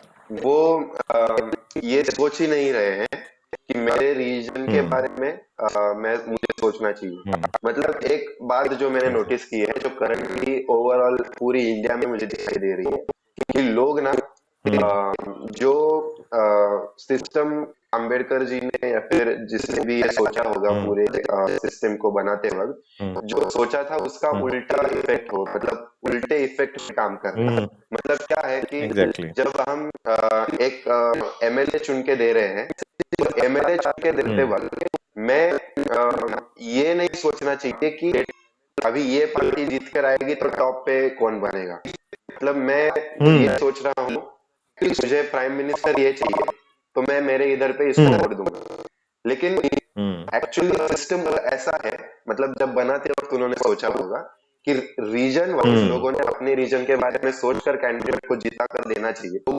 लेकिन हम्म। वो जितने कैंडिडेट जीत कर फिर आएंगे, उनमें से जिनकी ज्यादा लोग रहेंगे उनको प्राइम मिनिस्टर बना हम्म। देंगे, या फिर हम स्टेट हम्म। लेवल पे सोचेंगे तो उनको सीएम बना देंगे। हम्म। लेकिन फिर हम्म। बात ये हो जाती है कि लोग एक्चुअली सोच टॉप के बारे में रहे हैं और उधर का सोच कर एग्जैक्टली। वो नीचे यहाँ पर हम्म। वोटिंग कर रहे हैं। मतलब हम्म। वो जो पूरा सिस्टम था उसको एक तो उल्टा कर दिया है। मतलब ये मैं हम्म। लोगों के ऊपर ही पूरा ब्लेम नहीं डालूंगा, मुझे लगता है कि जो भी हाँ। आज नेशनल लेवल पर और स्टेट लेवल पर जो भी पॉलिटिकल पार्टीज काम कर रही है, वो काम ही इसी हिसाब से कर रही है। उन्होंने जानबूझ के एग्जैक्टली। एक 3-4 चेहरों को सामने रख दिया है कि जिन चेहरों को हम्म। देखकर आप लोग वोटिंग कर रहे हैं। और मतलब मैंने हम्म। पर्सनली ये देखा है कि अभी जस्ट रिसेंटली महाराष्ट्र में इलेक्शंस हुए, लोगों को पता ही हम्म। नहीं होता कि उनके जो उनका जो रीजन है उस रीजन में कौन कैंडिडेट्स खड़े हैं। उनको एग्जैक्टली। मतलब वो उधर जाते हैं, उधर जाकर जब उनके हम्म। सामने ईवीएम का मशीन होता है, मशीन में वो देखते हैं, फिर उनको पता चलता है कि ओके हम्म। इतने लोग खड़े हैं, 17 लोग खड़े हैं, हमें तो पता ही नहीं था। हम्म। उसमें से 2-3 उनको हम्म। नाम नाम भी चलो इसलिए पता होता है क्योंकि वो बड़े बड़े हैं, वो नाम भी नहीं पढ़ते, वो हम्म। सिंबल देखकर वोट करके आ जाते हैं। तो मुझे लगता है कि वो जो एग्जैक्टली। थोड़ा माइंडसेट है वो थोड़ा बदलना चाहिए कि हम्म। हमें अपने रीजन के बारे में सोचना है, उससे आगे जो सिस्टम चलेगा हाँ, वो सिस्टम वैसे बनाया गया है। तो वो इसीलिए वो बनाया गया है सोचकर ना। आगे आप बढ़ना ये अगर अगर सब लोग अच्छे व्यक्ति चुन के अपने रीजन से भेजेंगे, तो अल्टीमेटली जब कुछ मेजोरिटी ऑफ अच्छे लोग आएंगे पार्लियामेंट में, तो अच्छा ही लीडर चुनेंगे ना। तो वो उसका कंपाउंडिंग इफेक्ट होता है कि अगर आप यहाँ से अच्छे लोग चुनोगे तो आगे और अच्छे लोग चुनेंगे, ऊपर मिनिस्टर्स, आपकी कैबिनेट और फिर प्राइम मिनिस्टर, सब अच्छे लोग बनेंगे, काबिल लोग बनेंगे। बट अगर आप वहीं बेस लेवल से ही क्रिमिनल रिकॉर्ड वाले और जिनका पास रिकॉर्ड ठीक नहीं है, उस टाइप के लोग चुन के आप भेजेंगे, तो आप आगे भी फिर वैसे ही लोग बनेंगे। है। बराबर। और मतलब अभी एक और वो भी बात सामने आती है कि लोगों में ना अम, ये नहीं है कि अभी जैसे मैंने बोला कि बड़े लोगों का खेल है ऐसा लग रहा है, तो उधर पे लोग भी हम्म ना ऐसे ही घुस रहे हैं, मतलब कैंडिडेट्स जो खड़े हम्म हैं, ऐसा मुझे नहीं लगता कि कोई भी एक पर्टिकुलर पार्टी हो या कोई भी ऐसा कैंडिडेट हो जो एकदम दूल्हे के दूल्हे हैं, मतलब हाँ सब वो लोग तो है ही। सब लोग का कुछ ना कुछ ऐसा है ही जो नहीं होना हम्म चाहिए। लोगों तक वो बातें हम्म पहुंचती नहीं है, लोगों तक वो बातें हम्म जाती नहीं है, और हम्म चल रहा है, मतलब सब लोग आ रहे हैं, अलग अलग बैकग्राउंड उनका क्या है, किसी को कुछ पता नहीं है, वो उस पार्टी से खड़ा है तो चलो कर देते हैं। तो मतलब इस पे थोड़ा काम करना सबको ही जरूरी है। मेन बात मुझे लगता है हम्म एज अ वोटर पब्लिक को पावर उठाने की जरूरत है। मतलब मैं हम्म रिसेंटली कुछ मेरे दोस्तों से इसके बारे में बात कर रहा था कि एज अ वोटर हम हम्म पावर उठाने का ट्राई ही नहीं कर रहे हैं। लोगों को मतलब जो भी हमारे रिप्रेजेंटेटिव स्तर पे खड़े हो रहे हैं, कैंडिडेट्स खड़े हो रहे हैं, उनको एटलीस्ट मन में लगना तो चाहिए कि ये लोगों ने मुझे मतलब उनके मन में थोड़ा सा तो कम से कम डर होना चाहिए कि कहीं ये लोग मुझे हम्म गिरा ना दे। जो वोटर्स है मेरे, उनके लिए एग्जैक्ट कुछ ना कुछ करना पड़ेगा, वरना वो लोग मुझे हम्म गिरा देंगे। तो ये डर ना मुझे लगता है आज किसी कैंडिडेट में नहीं है। क्योंकि हर कोई मतलब अपने अलग अलग काम करके, मतलब पैसे देकर हो, कुछ फ्री में खाना हम्म खिलाना हो, ये करना हो, वो करना हो, तो वही। मतलब ऐसा अलग अलग चीजें तो चल रही है। तो ये तो एक बात थी। हम्म और एक मैं आपका मतलब पॉइंट ऑफ व्यू पूछना चाहता हूँ कि जैसा आपने बोला कि एजुकेशन सेक्टर को और मेनली स्किल्स डेवलपमेंट पर काम होना चाहिए। अभी क्या मतलब एक बात जैसे महाराष्ट्र में आपने सुना ही होगा कि लाड़की बहन योजना करके अलग अलग ऐसी योजना निकल रही है। हम्म तो हम्म मतलब वो जो योजना है, मुझे लगता है कि मतलब वो बोल तो इसलिए रहे हैं कि हमें उनको सपोर्ट करना है, आगे बढ़ना है, लेकिन मतलब मेरा पॉइंट ऑफ व्यू उस पे ऐसा है कि तुम्हें अगर उनको सपोर्ट करना है तो उनको फ्री में कुछ हाथ में पैसे देने से अच्छा उनमें वो स्किल्स दो, या फिर उनको कुछ मीडियम्स दो जिससे वो पैसे कमा सकते हैं। मतलब और उसका दूसरा बाजू सोचे जाएंगे तो ऐसे जो भी स्कीम्स वगैरह आती है सरकार से, वो इसलिए आती है कि अब तक वो इनडायरेक्टली पैसे बांट रहे थे, अभी ओपनली डायरेक्टली पैसे जा रहे हैं कि हाँ हम डायरेक्टली पैसे देंगे, हमें वोट दो। तो मैं आपका मतलब इन स्कीम्स के ऊपर या फिर इन जनरल, मतलब मैं किसी पार्टी के ऊपर से बात नहीं कर रहा हूँ, ये हम्म सरकार हो या अपोजिशन हम्म वाले लोग हो, हम्म इन जनरल सरकार के जो अलग अलग स्कीम्स आती हैं, अलग अलग चीजें वो करने का ट्राई करते हैं, उनका क्या लगता है, हम्म। मतलब वो सच में कंट्री के डेवलपमेंट पे काम कर रहे हैं? ये ये तो मैं खुद इसको बहुत अपोज करता हूँ, क्योंकि आप पहली बात जो आपकी इंटेंशन है वो तो खैर हमें पता नहीं, बट अगर आपकी इंटेंशन सही भी है और आप पैसे भेज रहे हो उनके पास, पहली बात तो वो पूरा पैसा उन तक नहीं पहुंचता। ठीक है। भले ही आज के टाइम पे हम ये क्लेम करते हैं कि डायरेक्ट बैंक अकाउंट में आ रहा है, बहुत से ऐसे लोग हैं बीच में जो अभी भी पैसा खाते हैं। ठीक है। दूसरा, भले ही आप लड़कियों के अकाउंट में भेजो, ऑपरेट करने वाले उनके घर के आदमी ही होते हैं। ठीक है। मोस्ट ऑफ द केसेस में आज भी ये अनफॉर्चुनेटली सच्चाई है हमारे। आप किसी भी रूरल एरिया में चले जाओ, इस इनफैक्ट शहरों में भी चले जाओ, तो महिलाएं अपने अकाउंट से जाके खुद पैसे नहीं निकालती, वो उनके घर में किसी को बोल के वहां से उससे पैसे नहीं, वो अपना उसमें फिर पैसे हजम कर जाते हैं बीच में। ठीक है। तो जो आप जिनके पास पैसे भेजना पड़ रहे हो उनके पास तो पहली बात पहुंच नहीं रहे पूरे मोस्ट ऑफ द केसेस में। और दूसरा ये है कि आप उनको एक बार पैसे भेज के क्या दिखाना चाह रहे हो, कि क्या वो अपने आप पैसे कमाने के काबिल नहीं है क्या? आपको तो, जो आपने सही बात बोली कि उनको हमें पैसे कमाने के काबिल बनाना है, ना कि पैसे देने हैं। किसी को भी, अगर आप किसी को भी पकड़िए, वो कोई ये नहीं चाहता कि उनको फ्री में मुफ्त के पैसे मिलते रहे और वो अपना, क्योंकि सबको एक सेंस ऑफ, सिर्फ जो आप काम करते हैं उससे सिर्फ पैसे नहीं आते हैं, आपको एक सेंस ऑफ पर्पस आता है, एक सेंस ऑफ बिलोंगिंगनेस आती है, एक कम्युनिटी बनती है आपकी, कि आप ऐसा नहीं कोई चाहता कि बस मेरे पैसे आते रहे और मैं पूरे दिन पड़ा रहूं बस। ऐसा तो कोई नहीं चाहता। मैंने तो आज तक ऐसे लोग कम ही मिले हैं जो इस तरह के सोच रखते हैं। जो ये सोचते भी हैं उनको भी अगर आप कुछ एक दो महीने के लिए ऐसे दोगे ना, उनको भी रियलाइज हो जाएगा, क्योंकि वो उन्होंने कभी एक्सपीरियंस नहीं किया, तो उन्हें ऐसा लगता है कि वो कर लेंगे, कि हाँ पैसा दे रहे हैं मैं पूरे दिन पड़ा रहूं। ऐसा कोई नहीं कर पाता, क्योंकि हम सोशल एनिमल हैं। हमें एक सेंस ऑफ बिलोंगिंगनेस चाहिए, हमें सेंस ऑफ कम्युनिटी चाहिए। तो वो आपके एक वर्क से आपकी एक पहचान बनती है। ठीक है, वही हमें देने की जरूरत है। तो फिर घूम के वही बात आ जाती है, आप उनके स्किल डेवलपमेंट पे खर्चा कीजिए, आप उनके एजुकेशन पे खर्चा कीजिए, उनके हेल्थ केयर पे खर्चा कीजिए। इंस्टेड आप उनको ये कुछ कैश दे रहे हैं, वो उन तक पहुंच भी नहीं रहा है, फायदा क्या हो। और अ, इसमें ये एक वो आपके जो स्टेट का जो फाइनेंस होता है, बजट जो होता है, उस पे भी उस पे फर्क पड़ता है। क्योंकि अगर आप वहां कहीं जो पैसा आपके एजुकेशन, हेल्थ या रोड या इंफ्रास्ट्रक्चर, पुलिस, जुडिशरी के उसमें जाना था, जो लोगों का भला करता है, जिसका कंपाउंडिंग इफेक्ट होता है, मल्टीप्लायर इफेक्ट होता है, कि अगर आप कुछ 1 रुपया डालते हैं एजुकेशन या हेल्थ में, तो उसका जो मल्टीप्लायर इफेक्ट 4 गुना होता है।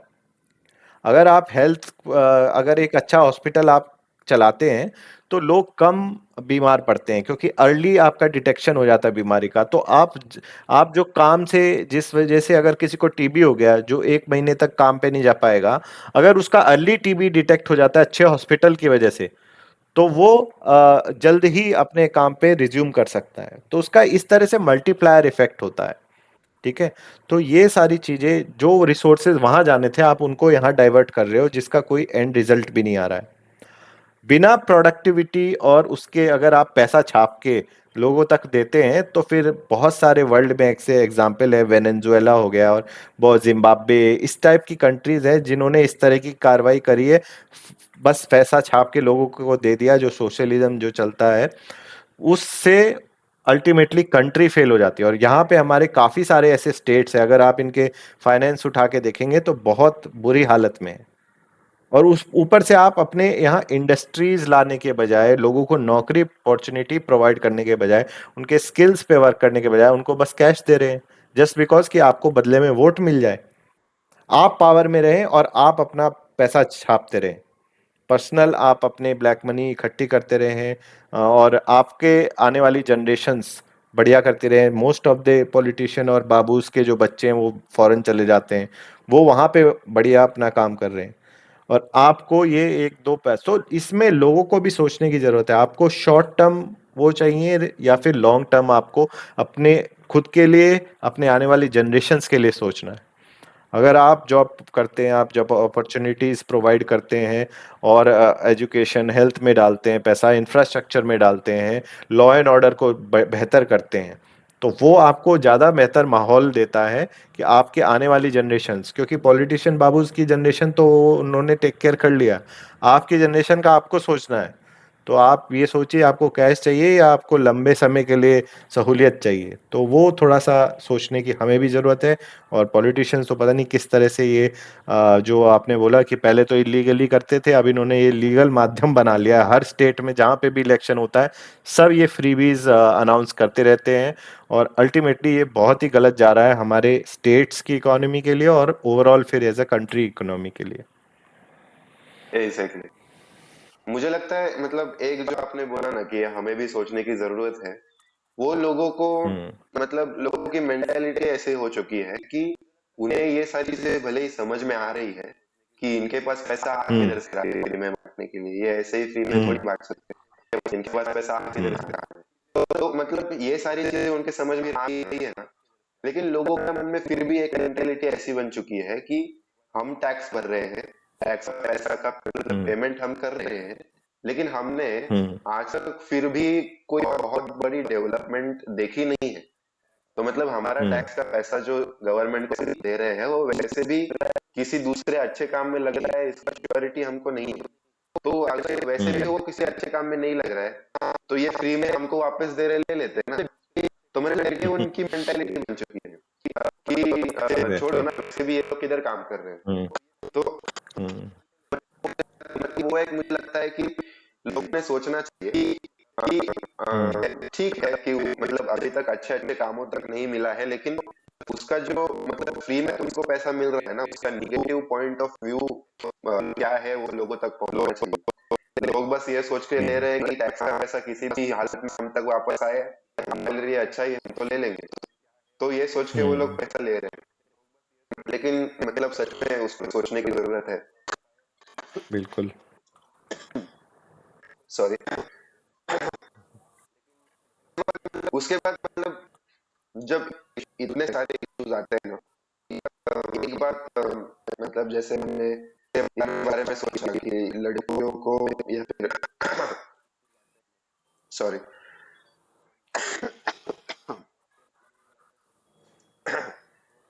तो मतलब ये जो हमने सोचा ना कि ओवरऑल विमेन को भी मतलब थोड़ा आगे लेके आने की मुझे लगता है जरूरत है इंडिया में। ये एक चीज हो सकती है कि जिसके ऊपर भी डेवलपमेंट की जरूरत है, क्योंकि मतलब बहुत अभी तो मतलब डेवलप्ड सिटीज में देखेंगे ना, तो उधर पे हम बोल सकते हैं एक बार कि उधर पे थोड़ा आवाज उठाना और तो अपनी बातें रखना शुरू किया है। लेकिन ऐसे बहुत से अलग अलग जगहें हैं जहां पर मुझे लगता है कि अभी भी वो बहुत पीछे ही है। तो मतलब उसके ऊपर क्या कर सकते हैं हम लोग? अभी वो बीच में पॉइंट आया इसे मतलब पूछ रहा हूँ कि उसके ऊपर कैसे काम कर सकते हैं हम? देखिए, ये आप सही कह रहे हो कि बहुत से ऐसी जगहें हैं आज के टाइम पे। अगर आप बड़े शहरों और इनफैक्ट बड़े शहरों में भी अगर आप इस तरह की सुविधा आप महिलाओं को दें, बेसिक सुविधा मैं बोलता हूँ, अगर आपके स्कूल्स और वर्क प्लेस में अच्छे टॉयलेट्स हैं, उससे भी बहुत फर्क पड़ता है। कुछ लड़कियां स्कूल जाना इसलिए छोड़ देती हैं क्योंकि वहां पे अच्छे टॉयलेट्स नहीं हैं। तो इतना बेसिक अगर आप थोड़ा बहुत उसमें एफर्ट डालते हैं और वो पैसा अगर आप इस तरह कैश देने के बजाय बेसिक सुविधा, ट्रांसपोर्ट बेहतर कर दीजिए, कनेक्टिविटी बेहतर कर दीजिए, लॉ एंड ऑर्डर बेहतर कर दीजिए कि उनको झिझक ना हो कि मेरे को सुबह जाना है या शाम को जाना है, तो वो आराम से जा सकें। बेसिक चीजें, कोई हाई फाई चीजें करने की जरूरत, अगर आप बेसिक भी कर देंगे तो वुमेन का पार्टिसिपेशन वर्कफोर्स में, एजुकेशन में बहुत ज़्यादा बढ़ सकता है। ज़्यादा करने की भी ज़रूरत नहीं, आप बेसिक कर दीजिए और वो फिर अपने आप लड़कियां होती हैं तेज, वो अपने आप उसके ऊपर अपनी अपॉर्चुनिटीज खुद बना लेती हैं। उनको आपको प्लेटफॉर्म देने की ज़रूरत है बस। एग्जैक्टली। लगता है मतलब ये जो हमने सब पॉइंट्स देखे ना, उसमें एक बात तो है कि हम्म। अम, लोगों में ये ज्यादा होना चाहिए कि मुझे खुद के लिए और देश के लिए सोचना है, ये लोगों में भी होना चाहिए। और दूसरी बात कि पॉलिटिशियंस या फिर जो जिनके पास पावर है काम करने की, हम्म। उन लोगों ने सोच कर काम करना चाहिए कि एक्चुअली लोगों के लिए क्या अच्छा है। तो मतलब ये बिल्कुल। इसके ऊपर तो हम लोग बातें करेंगे तो मतलब दिन दो दिन भी कम पड़ बहुत। जाएंगे कि ऐसे हजारों चीजें निकलेंगी। बिल्कुल। लेकिन हम्म। अभी आपके पर्सनल काम के ऊपर मैं थोड़ा आपसे पूछना चाहूंगा कि आपने जो अलग हम्म। अलग चीजें उठाई थी, आपने अलग अलग कुछ चैलेंजेस करे हम्म। थे, उस चैलेंजेस के थ्रू जैसे आपने बताया कि आपने एक पूरा नीचे से ऊपर तक भारत का पूरा एक जो सैर किया, और हम्म। उसमें अलग अलग लोगों से आपने मतलब आप मिले होंगे, उनको उनसे बातें करी होंगी, बिल्कुल। मतलब कैसा था उसका एक्सपीरियंस, कैसा था? बहुत ही बेहतरीन एक्सपीरियंस था। मतलब ऐसी जगहों पे भी, इनफैक्ट मुंबई में भी मैं पहली बार गया था, तो वो मैंने सिर्फ फिल्मों में देखा था, वहाँ के लोगों की भाषा सुनी थी, तो वो सामने से फर्स्ट हैंड एक्सपीरियंस किया, वो भी अच्छा लगा। लोगों से मैसेज इकट्ठे किए मैंने, जहाँ भी मैं लोगों से पूछता था तो उनको मैं बताता कि मैं अल्टीमेटली एलओसी वहाँ पे जाऊँगा, और आपका अगर कुछ मैसेज है जवानों के लिए, तो वो सारे मैसेज मैंने इकट्ठे किए, वहाँ जाके जवानों के साथ शेयर किए। तो उनको भी अच्छा लगता है कि देशवासी उनके लिए खड़े हैं, आप वहाँ खड़े हैं उनके लिए, और देशवासी आपके भले के लिए प्रार्थना कर रहे हैं, आपकी अपनी दुआओं में याद कर रहे हैं। तो वो उनको भी सुन के अच्छा लगा। तो बहुत ही अच्छा एक्सपीरियंस था, और चैलेंजिंग भी था, बिकॉज आपको आप खुद सोचिए, लेकिन आपके पास कुछ रिसोर्स नहीं है, आपको जो करना है अपने अपने, तो मैं वो भी दिखाना चाह रहा था कि इतना जो लोग सोचते हैं कि बहुत सारे पैसों की जरूरत है, ऐसा नहीं है। आप कम पैसों में भी बहुत बेहतरीन एक्सपीरियंस उठा सकते हैं। मैं काफ़ी अच्छी जगह भी रहा और बजट जगह भी रहा, और ट्रैवल भी मैंने हर मोड ऑफ ट्रैवल मैंने किया। मैंने बस से किया, मैंने ट्रेन से किया, मैंने फ्लाइट से भी किया, और ये सब चीज़ों के पैसे मैंने खुद कमाए उस दिन के दौरान। ठीक है, मैं कुछ शुरू करता था, फिर वहाँ मैंने हर एक टाइप की चीज़ें की। मैंने पानी बेचने से लेके जॉब करने तक, होटल रेस्टोरेंट में जॉब भी करी, उस टाइप की चीज़ें। काफ़ी अलग अलग एक्टिविटीज़ करके पैसे कमाए, जोक सुना के पैसे कमाए।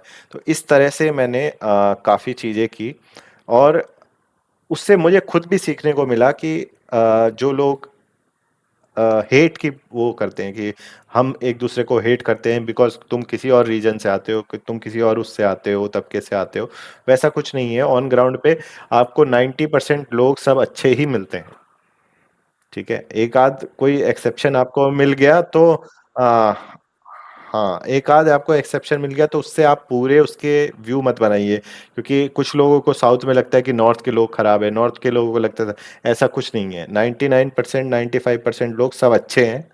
एक आध एक्सेप्शन की वजह से आप उनके पूरे कम्युनिटी का व्यू मत बनाइए, और आप ट्रैवल करिए, आपको अलग नज़रिया नज़र आता है, और आप दूसरे पर्सपेक्टिव से सोचते हो जब आप लोगों से इंटरेक्ट करते हो। आम लोगों से इंटरेक्ट कीजिए, ज़रूरी नहीं कि आप किसी बड़े लीडर से या एक्टर पॉलिटिशियन इस टाइप के लोगों से, आप आम लोगों से इंटरेक्ट कीजिए। आपको पता चल जाएगा कि उनके दिल में कोई द्वेष नहीं है, और सब एक दूसरे के कोलैबोरेट करते हैं। मुझे काफ़ी लोगों ने मदद की मेरे रास्ते में, काफ़ी हेल्प किया, और ताकि उसी वजह से मैं आगे बढ़ पाया, और मुझे भी मोटिवेशन मिलता रहा कि हाँ, मैं अच्छा कर रहा हूँ, तो मुझे आगे बढ़ना चाहिए। अब मैं इतना आगे बढ़ते जा रहा हूँ, एक एक दिन मेरा निकलते जा रहा था, मैं अपनी मंजिल के करीब पहुंच रहा था। तो बहुत अच्छा लगा, बहुत अच्छा एक्सपीरियंस था।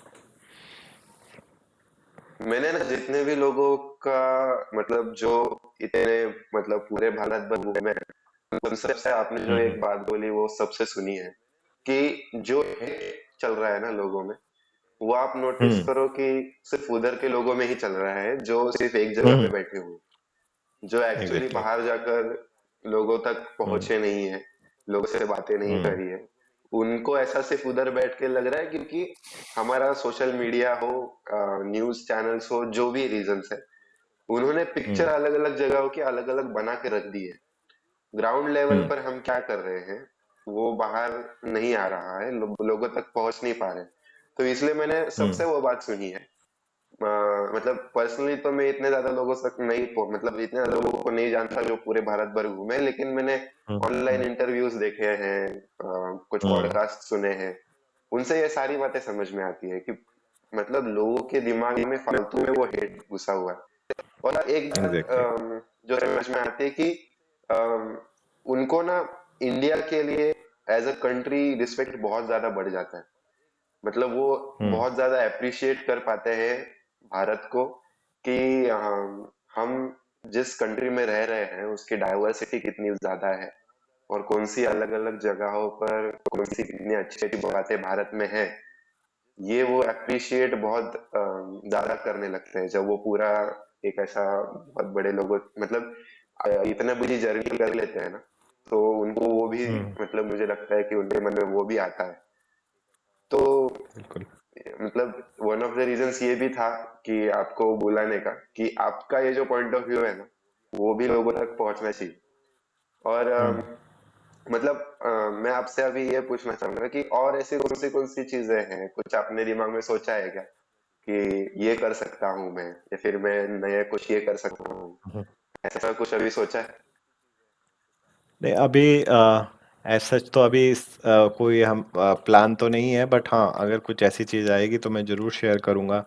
फिलहाल और कुछ मतलब मैं इस तरह से सोच रहा हूँ उस डायरेक्शन में कि लोगों की स्किल डेवलपमेंट जो मैंने बताया आपको समस्या है, उस पे कुछ वर्क किया जा सके, ताकि एक्चुअली में कुछ टेंजेबल बेनिफिट मिल सके सोसाइटी को। तो मैं उस पे कुछ वर्क कर रहा हूँ, बट अभी कॉन्क्रीट कुछ नहीं है। जब होगा तो ज़रूर शेयर करूँगा। हम्म। मैं अभी मतलब बीच में मेरा एक पॉइंट मिस हो गया ऐसा बोल सकते हैं, एक्चुअली ये बीच में ही होना हम्म। चाहिए था। मैंने हम्म। मतलब ये भी देखा है कि आपने कॉर्पोरेट वर्ल्ड में भी एक्सपीरियंस आपका है थोड़ा, मतलब आपने हम्म। कॉर्पोरेट जॉब्स में भी आप जा चुके हो। तो हम्म। बड़ी बड़ी जो कंपनीज है ना, अभी इंडिया में ऐसा हो रहा है कि इंडस्ट्रियल, मतलब एक प्रकार से बोल सकते हैं कि इंडस्ट्रियल जो बड़ी बड़ी कंपनीज है, बड़े बड़े हम्म। कॉन्ग्लोमरेट्स हैं, उन कॉन्ग्लोमरेट्स में मतलब वो लोग बहुत ज्यादा पावर होल्ड कर रहे हैं। बहुत सारे फैक्टर्स इंडिया के बीच में जो है, मतलब पॉलिटिक्स हो गया, पॉलिटिक्स में भी वो बहुत पावर होल्ड कर रहे हैं, ऐसा सब लोग बोल रहे हैं। जो डेवलपमेंट है, अलग अलग चीजें जो वो ला सकते हैं, उन्होंने लाना चाहिए, ऐसा लोगों की बातें चल रही है कि ये बड़े बड़े हम्म। कॉन्ग्लोमरेट्स हैं, इनके पास पैसे हैं, ये क्यों कुछ नहीं कर रहे हैं, ऐसा करना चाहिए। तो मतलब मैं आपसे वो भी थोड़ा सा जानना चाहता हूँ कि जो इंडस्ट्रियल पार्ट है इंडिया का बहुत बड़ा, हम्म। जो हम्म। मतलब ऑब्वियसली एम्प्लॉयमेंट तो बहुत सारी दे सकते हैं और वो दे भी रहे हैं एम्प्लॉयमेंट, लेकिन उसके हम्म। सिवाय, एम्प्लॉयमेंट के सिवाय ऐसी कौन से फैक्टर्स है जहां पर ये कॉर्पोरेट वर्ल्ड काम कर सकता है इंडिया में, या फिर कर रहा है, ऐसा आपको क्या लगता है उसमें? अ, इसमें अतर्व क्या है कि थोड़ा समझने की जरूरत है। ऐसा एक माहौल बनाया जाता है, खासकर इंडिया में क्या हुआ कि हमारी जो स्टार्ट हुई थी, जब हम इंडिपेंडेंट हुए, तो हमारा जो मॉडल हमने अडॉप्ट किया वो एक सोशलिस्ट कंट्री का किया था, जहाँ पे एक सरकार जो है सब कुछ कंट्रोल करेगी, रिसोर्सेज। क्योंकि हमें डर था कि पहले ईस्ट इंडिया कंपनी आई, उन्होंने हमारे पर सब कब्जा वब्जा कर लिया, तो उससे हमें एक डर था और हम थोड़े रशिया के करीब थे, तो हमने एक सोशलिस्ट इकोनॉमी का मॉडल अडॉप्ट किया, जो बुरी तरह फेल हो गया। ठीक है, और वो वर्ल्ड ओवर कहीं पे भी वर्क नहीं करता। फिर जब हमारी हालत खस्ता हो गई, तब हमें रियलाइज हुआ कि ऐसे काम नहीं चलेगा। जैसे पहले के ज़माने में आपको स्कूटर चाहिए, टेलीफोन चाहिए, बेसिक आपको सालों तक वेट करना पड़ता था, क्योंकि कोई इफ़िशिएंसी नहीं थी। सरकार बताती थी कि भाई आप इतने स्कूटर बना सकते हो, इतनी कार बना सकते हो, इतने कनेक्शन दे सकते हो। प्राइवेट प्लेयर कम थे, सरकारी कंपनी ज़्यादा थी। फिर जब लिबरलाइजेशन हुआ 90s में, अर्ली 90s में, तब एक कैपिटलिज्म की लहर हमारी कंट्री में आई, और वहाँ से शुरुआत हुई कुछ अच्छी कंपनियों की, जिन्होंने आज के टाइम पे बहुत अच्छी एक हमारी इकोनॉमी को मजबूत पकड़ दी है वर्ल्ड ओवर। आप कंपनी जो उसके बाद आई, HDFC bank, Infosys, TCS, Tata group की इतनी सारी कंपनी, जितनी भी ये सब आई हैं कंपनी, ये तभी की शुरुआत की गई है। तो इन्होंने एम्प्लॉयमेंट भी दिया, और वर्ल्ड ओवर हमारे आज के टाइम पे हम आईटी कैपिटल इसीलिए कहलाते हैं, क्योंकि हमारे पास वो मैन पावर थी, वो स्किल्स थी, जिस वजह से हमने वर्ल्ड ओवर वो किया। दूसरी लहर एक 2000, लेट 2010s में आई, स्टार्टअप्स की। ठीक है, उन्होंने भी अपनी जगह पे जिस तरह से वर्ल्ड ओवर चल रहा था कि आप वीसी मनी लेके आते हैं और बड़े स्तर पे एक स्टार्टअप को लेके जाते हैं, प्रॉफिट्स वगैरह बाद में आ ही जाते हैं अगर आप अच्छी जगह लेके उसको। तो उसमें आपकी ये अर्बन क्लैप, जैसे मैंने बात किया, जोमेटो और ये फ्लिपकार्ट, इस टाइप की कंपनीज खड़ी हुई। हर कंपनी अपनी तरफ से कोशिश कर रही है कि ज़्यादा से ज़्यादा बेहतर हो सके, और अपने जितने एम्प्लॉयज़ हैं, जितने सोशल इन्वायरमेंटल फैक्टर्स हैं, उनको टेक केयर करते हुए प्रॉफिटेबल हो सके। बट वहाँ पे हमारा जो ये सोशलिस्ट जो 50-60 सालों का जो हैंगओवर है, वो नहीं गया। आज के टाइम पे भी एक आम आदमी से पूछें कि अगर ये बिजनेसमैन है, तो उसके दिमाग में नेगेटिव थॉट आता है कि ये पक्का कुछ ना कुछ चोरी कर रहा होगा, कुछ ना कुछ वो कर रहा होगा, इसीलिए ये अमीर है। तो ये जो सोच है सोशलिस्ट हैंगओवर वाली, ये बहुत गलत है। आज के टाइम पे लोग जो बड़े बिजनेसमैन हमारे कंट्री के हैं, जो इतने लाखों में एम्प्लॉयमेंट देते हैं, उनको सब गाली देते हैं कि भाई ये चोर हैं, ये ऐसा करते हैं, वैसा करते हैं। मैं ये नहीं कह रहा कि बिल्कुल सब कुछ 100% साफ है, सब कुछ सही है, बट वहां पे काम आता है सरकार का कि आप क्रोनी कैपिटलिज्म ना होने दे, जहां पे लोग मिल के रिसोर्सेज का गलत फायदा उठाते हैं। बट सेम टाइम आपको सरकार को इंश्योर करना है कि फेयर कंपटीशन होता रहे मार्केट में। लोगों को थोड़ा सा अपना सोच अपडेट करने की ज़रूरत है। आज के ज़माने में capitalism is the only system that works. उसमें कुछ हम्म। इश्यूज हैं जो हो जाते हैं, अगर गवर्नमेंट उस सिस्टम्स को चेक में रखे, फेयर कंपटीशन इंश्योर करे और मोनोपोलाइज ना होने दे किसी सेक्टर को, तो वो काफ़ी अच्छा सिस्टम है जो लोगों के बेहतर के डायरेक्शन में काम करता है। जियो वगैरह आने की राइट। वजह से आप खुद देखिए कितना आज के टाइम पे हम ये जो बात कर पा रहे हैं, जो सोशल मीडिया हम्म। और जो इंटरनेट यूट्यूब का जो पेनिट्रेशन हुआ है हमारे पूरे देश में, वो सिर्फ कंपटीशन हम्म। और इस तरह की पॉलिसीज की वजह से ही हुआ है। तो ये चीज़ हमारे राइट। लिए समझने की ज़रूरत है कि सारे चाहे वो कॉन्ग्लोमरेट हो, वो एक ट्रांजिशन की जर्नी है जो हर कंट्री पहले हम्म। यूएस और बाकी जगहों पे भी family run businesses conglomerates work करते थे। फिर धीरे धीरे जब और एफिशिएंट होता है सिस्टम, तो नए स्टार्टअप्स कोई भी आके वहाँ पे अपना बिजनेस खड़ा कर सकता है, अगर उनको सिस्टम सपोर्ट करता है, यानी कि गवर्नमेंट सपोर्ट करती एग्जैक्टली। है, तो वो राइट। वहां से और बेहतर होते चले जाते हैं। तो इस तरह से ये सोचने की हमें जरूरत नहीं है कि अरे ये सब कुछ एक ही कॉन्ग्लोमरेट के पास जा रहा है, ऐसा कुछ नहीं हो रहा है। आप ऑन ग्राउंड पे जाके देखिए, इतने सारे बिजनेसेस हम्म। आज खड़े हो रहे हैं। हमें और बेहतर करने की जरूरत है ईज ऑफ बिजनेस में, क्योंकि वही से ग्रोथ आएगी, बाकी और कहीं से राइट। कुछ नहीं हो सकता। आपको ग्रोथ चाहिए तो आपको गवर्नमेंट को बिजनेसेस से खुद बिजनेस नहीं करना है कि अपने पीएसयू पे पीएसयू खड़ी करें, वो बंद करने हैं, और लोगों तक ये एक हम्म। माहौल क्रिएट करके देना है कि आप खुद बिजनेस कर सकते हैं, लोगों को एम्प्लॉयमेंट दे सकते हैं, और फिर वहां से राइट। आप बड़े बड़े बिजनेस निकलते देखेंगे जो इन कॉन्ग्लोमरेट्स को चैलेंज करेंगे। तो वो कॉन्ग्लोमरेट्स को भी अगर एग्जैक्टली। बेहतर करेंगे तो ठीक है, नहीं तो देव। कैपिटलिज्म की सबसे अच्छी ब्यूटी यही है कि जो सबसे सर्वाइवल ऑफ द फिटेस्ट, जो सब बेहतर काम करेगा अपने हम्म। कस्टमर्स के लिए, अपने स्टेक होल्डर्स के लिए, अपने इन्वायरमेंट के लिए, तो वही कंपनी आगे चलेगी, वरना वो बंद हो जाएगी। तो उतना हमें राइट। एक बस सोच बदलने की जरूरत है, और वो बदल भी रही है जिस तरह से ये स्टार्टअप्स वगैरह आए हैं सीन में। तो लोगों की सोच भी बदल रही है बिजनेसेस के प्रति। राइट। जरूर, मतलब एकदम सही बात बोले सर आपने कि हमें खुद की सोच हम्म। बदलनी है। और मुझे लगता है कि आज हम्म। का हमारा जो कन्वर्सेशन है उसके उसकी वजह से ऐसा जरूर होगा भी कि जो लोग भी सुनेंगे। हम्म। अभी तो हम्म। मेरी ऐसी कोई है नहीं कि बहुत बड़ी ऑडियंस है। जो एक 20-30 लोग होंगे जो अभी सुनेंगे, वो जरूर हम्म। मतलब कम से कम उन तक तो जरूर पहुंचेगा। और मैं जरूर प्रयत्न करूंगा कि ज्यादा से ज्यादा लोगों तक ये पहुंच सके और वो हम्म। उनकी सोच भी बदल जाए। और हम्म। आखिर में बस ये बात पूछूंगा कि अभी जो लोग हमें सुनेंगे, जिन लोगों को ये कन्वर्सेशन बहुत इंटरेस्टिंग लगेगा, वो लोगों को हम्म। अगर आपको किसी माध्यम से रीच करना है, आप तक कुछ नए इश्यूज हम्म। पहुंचाने हैं, या फिर आपके हम्म। साथ कोलैब करके वो कुछ काम करना चाहते हैं, तो वो कैसे आपको हम्म। अप्रोच कर सकते हैं? एक बार वो भी बता दीजिए उनके लिए। के वो जैसे आपने अप्रोच किया था, लिंक्डइन पे आइए, मैं अवेलेबल हूँ। मैं हर मैसेज पढ़ता हूँ, मोस्टली सबको रिप्लाई भी कर देता हूँ जैसे भी मुझे समय मिलता है। तो आप लिंक्डइन या ट्विटर दोनों, और यूट्यूब है मेरा, उस पर आप जा सकते हैं कहीं पे भी किसी भी माध्यम से, तीनों जो मैंने बताए, लिंक्डइन, ट्विटर और यूट्यूब, आप लिंक डाल सकते हैं, और वहाँ पे यस, आप यस। मेरे साथ आइए। और मैं हमेशा तत्पर हूँ कि मैं इस तरह से आप जैसे यूथ से बात कर सकूँ, थोड़ा बहुत जो भी मेरा एक्सपीरियंस है वो शेयर कर सकूं, और कोशिश कर सके हम मिलके कि देश को बेहतर जगह बनाएं आप ही लोगों के लिए। जरूर जरूर बनाएंगे सर। बहुत बहुत हम्म। शुक्रिया, आप आए। बहुत अच्छा लगा आपसे बातें करके।